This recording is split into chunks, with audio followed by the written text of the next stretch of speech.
Have you ever received a no answer from God that left you just spinning? You felt like you had the faith, it was a righteous desire, and the answer still came back as a definite no. Perhaps you're looking for when God says no quotes because you need a hook to hang your faith on when your heart feels like it's breaking. You're trying to understand how a loving father can look at you and your pain and still say no. Well, my friends, I have felt that way so many times, and you are in the right place today. By the end of today's episode, you will understand how to separate your personal worth from a closed door and learn the secret to navigating the grieving process with God instead of running away from Him. We're going to help you solve the feeling of spiritual disappointment by unpacking powerful insights from religious leaders like Timothy Keller, Elisabeth Elliot, and Richard G. Scott, along with a good solid look at the manager trap we fall into when we get angry with heaven. We're moving from he rejected me to he is protecting me. Stay tuned. Ordinary women, extraordinary faith. When God calls, we say yes. Hello and welcome to another episode of the Arise Women of God podcast.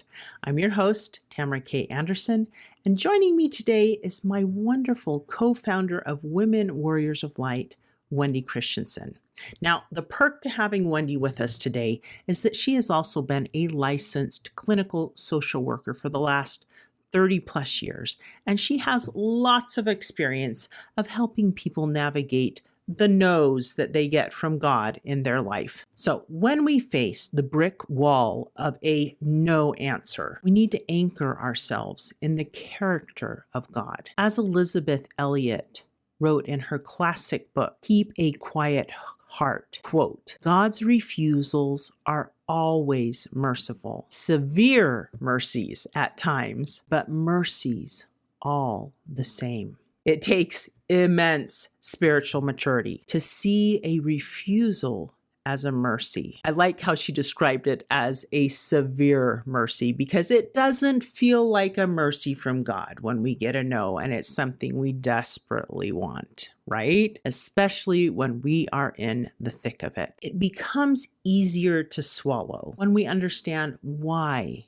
God refuses. John Piper famously stated, God gives us what we ask for, or something better, not necessarily easier if we trust Him. That is so profound, right? A no is never empty. It is a placeholder for something greater. Wendi found a quote by Timothy Keller that perfectly explains the gap between what we see and what God sees. And he says, God will either give us what we ask or give us what we would have asked if we knew everything He knows. Isn't that a great quote? It's kind of like I see it as, if you have kids, your children ask you for something and you might say no because you know there's something better waiting, or that's not in their best interest, even though they're begging and pleading, please, please, please, mommy, can I please have it? I want it. I want it.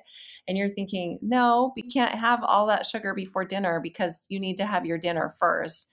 And then you can have it, right? Sometimes it's a wait as well. I often look back on inspirations that I've received in my life, doors that have been shut, no's that I've been given. And 10 years later, I'm like, oh, I can see it now. And so it's a matter of trusting that God can indeed see where this new path is taking us. The challenge is we can't see down the path as clearly as God can. And sometimes when we get told no, we get angry. Let's just call it what it is, people. And this is what Wendi calls the manager trap. You're going to go through some grief. You're going to be sad or maybe angry. Maybe you're going to resent God for a while and blame Him. Like, why? And I always thought, why is it that God gets the blame for everything? And I thought, well, it's because He's the one in charge, right? If something doesn't go well, you look for the person in charge to blame. If you're at a restaurant, things don't go well, let me talk to the manager, right? Or if you're working and things don't go well in your job, you're like, I'm going to talk to my boss about this. We always go to the man in charge. So I think God gets the brunt of a lot of our anger sometimes. Like he's the man in charge. Why didn't he change this? Why didn't he fix it? But I think it's something we need to pause and reflect on and go, it's okay to be angry at God for a while, especially with something like a death. That's okay. Just stop and pause and go, is it in my best interest to stay angry? Do I want to go through this with him or without him? And with him is so much better than without him. But if you need to step in that space for a moment and go, I'm really angry that you took this person from me, be there for a bit, acknowledge it, but then walk through it and talk through it and get on the other side of it. So, my friends, sometimes we have to walk through life and the challenges of it to see the purpose on the other end. Elisabeth Lang Thompson wrote, quote, "He says no to a few things, so he might say yes to many more," end quote. Isn't that powerful thought that he sometimes says no to give us more options or more opportunities farther down the line? Just that idea gives me hope in my mind. The challenge is the adversary likes to use a no answer to create doubt in our mind. He whispers, and tell me if you're familiar with any of this. Things like, if God loved you, he would have said yes. This no means you aren't worthy. And then we spiral because we believe it. When that happens, you just cast out those doubts, cast out those untruths, and replace it with truth. I am a child of God. God loves me. He forgives me when I make mistakes, and I can come to him in prayer, and he will lead me and guide me down the best path for me. I love what religious leader Richard G. Scott masterfully taught. Quote, "When he answers yes, it is to give us confidence. When he answers no, it is to prevent error." End quote. Isn't that a great way of also looking at a no answer? That a no can be like a protective guardrail on the highway of life, preventing you from tumbling down a steep incline. A no is not a divine rejection. Wendi has seen so many women get caught up in this trap of tying their personal value to the outcome of a prayer. And she has some great advice on that. But it's being able to be resilient, I think, in those moments when you're in a pausing, a waiting, or even a no. And to realize that your worth doesn't come from that specific outcome. Because sometimes I think we associate a no with rejection. God's just rejecting me. He doesn't love me. I'm not important enough to him. So we're attaching it to our worth in that moment. And we need to be really careful not to attach our worth and our value to a no, because God isn't rejecting us. He just sometimes is like, that's not in your eternal best interest. That's how I like to look at. Is this in my eternal best interest? I'm in it for the long haul, not just for the short one. So if I look at my eternal best interest, he has that perspective way better than I do. And sometimes that's all he's saying is, hey, hold off, my sweet daughter. I do have something coming. If you can just be patient, if you can take your deep breaths, if you can just sit in a moment, I'm bringing you to a better place and a space. God cares deeply about who you and I are becoming through the challenges we face in life. He knows that the absolute sweetest victories only come after a season of struggle. So know you're not alone in struggle. And yes, God sees you in it. And he will help you through that struggle as you learn to tip toward him, even in the no answers.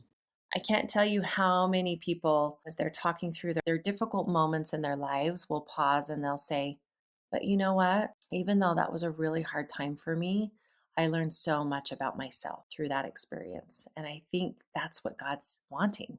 He's wanting you to grow and to experience and to become, just like back to the little kid that's wanting that thing right then and right now. Sometimes it's a no because I know something better for them. And if they go through this experience, they're going to be stronger because of it. Oh, my dear friends, if you are standing before a severe mercy today, do not interpret God's no in your timeline as his absence or his lack of love. He could be preventing error. He could be saying yes to more possibilities down the line because he is looking out for your eternal best interest. To help you build the resilience Wendi talked about and find your footing when a door closes, we want to give you our Roadmap to Revelation downloadable PDF. In it, you will find 6 steps to hearing God better in your daily life. You can also listen to the Receiving Light and Revelation audio meditation done by Wendi to help you clear your mind and begin to receive that light and power of God in your mind and in your heart so you can more clearly hear him and feel his love, even if it is a no answer. When the no feels overwhelming, I invite you to open this guide to step number 5, safety checks for the soul. Use the fruit check to quiet the voice of the adversary that often shames us, that tells you that a no means you are not loved. Then turn to step 6, the evening review, and log the tiny ways God is comforting you in the dark while you wait for the sunrise. You can download these 2 free resources free by clicking the link below. So my friends, when God says no, remember that he loves you, that he has your best interest at heart, and that he will lead you and help you along to a better and brighter yes at the end of this season of trial. And until next time, may you arise, do it God's way, God strong.